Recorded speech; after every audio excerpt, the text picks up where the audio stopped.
जब भी हम राजस्थान का नाम सुनते हैं तो जहन में क्या आता है? शायद शानदार महल, बड़े बड़े किले और दूर तक फैला रेगिस्तान, है ना?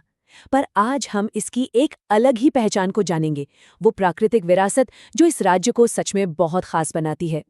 तो फिर सवाल ये उठता है कि इन आलीशान किलों और महलों के उस पार राजस्थान की जमीन पर असल में और क्या है? चलिए आज एक सफर पर निकलते हैं और जानते हैं कि यहाँ के जंगलों और मैदानों में कौन रहता है।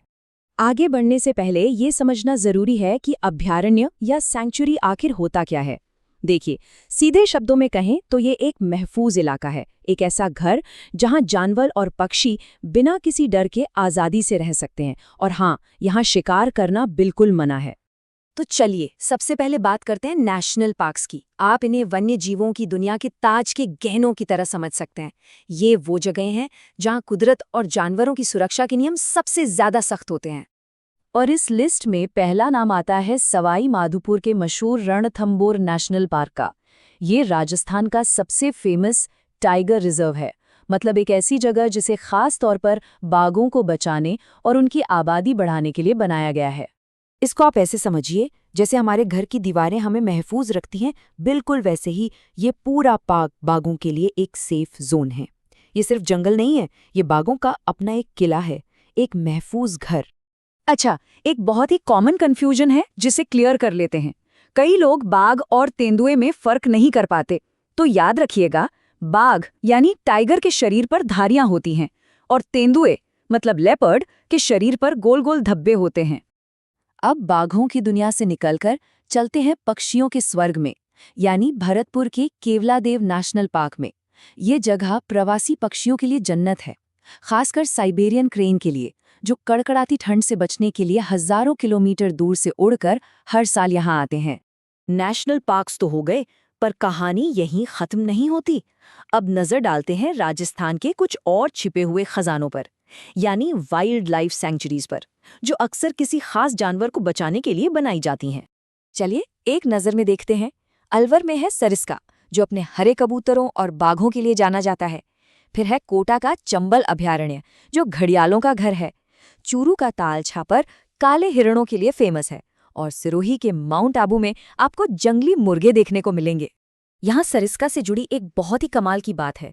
क्या आप जानते हैं कि ये दुनिया की पहली ऐसी सैंक्चुरी है जहाँ रणथंभौर से बाघों को लाकर सफलतापूर्वक दोबारा बसाया गया था। ये वाइल्ड लाइफ कंजर्वेशन की दुनिया में एक बहुत बड़ी कामयाबी थी। अच्छा, हमने घड़ियाल की बात की, तो चलिए मगरमच्छ और घड़ियाल का फर्क भी समझ लेते हैं। ये बहुत आसान है। घड़ियाल का मुंह, जैसा कि आप देख सकते हैं, काफी पतला और लंबा होता है, जबकि मगरमच्छ का मुंह चौड़ा और मजबूत होता है। अब हम जा रहे हैं राजस्थान के सबसे बड़े अभयारण्य में, जैसलमेर और बाड़मेर में फैला मरु उद्यान। देखिए, इसके नाम में उद्यान जरूर है, पर यह असल में एक बहुत बड़ा रेतीला इलाका है, एक अनोखा रेगिस्तानी इकोसिस्टम। और इस रेगिस्तान का असली सितारा है गोडावण, यानी ग्रेट इंडियन बस्टर्ड। ये राजस्थान का राज्य पक्षी है और दुख की बात यह है कि आज ये विलुप्त होने की कगार पर है। ये देखने में शुतुरमुर्ग जैसा भारी भरकम लगता है, लेकिन ये उड़ भी सकता है, जो इसे और भी खास बनाता है। अच्छा, हमने इतनी सारी खूबसूरत जगहों की बात तो कर ली, पर कभी सोचा है कि इन सबको बचाने की जरूरत ही क्यों है? आखिर यह सब इतना जरूरी क्यों है? इसका सीधा सा जवाब एक शब्द में है, बायोडाइवर्सिटी। अब ये थोड़ा भारी शब्द लगता है, पर इसका मतलब बहुत आसान है। इसका मतलब है धरती पर मौजूद अलग अलग तरह के पेड़ पौधों और जानवरों का एक साथ मिलकर रहना। इस जुड़ाव को समझने के लिए आइए इस सिंपल सी फूड चेन को देखते हैं।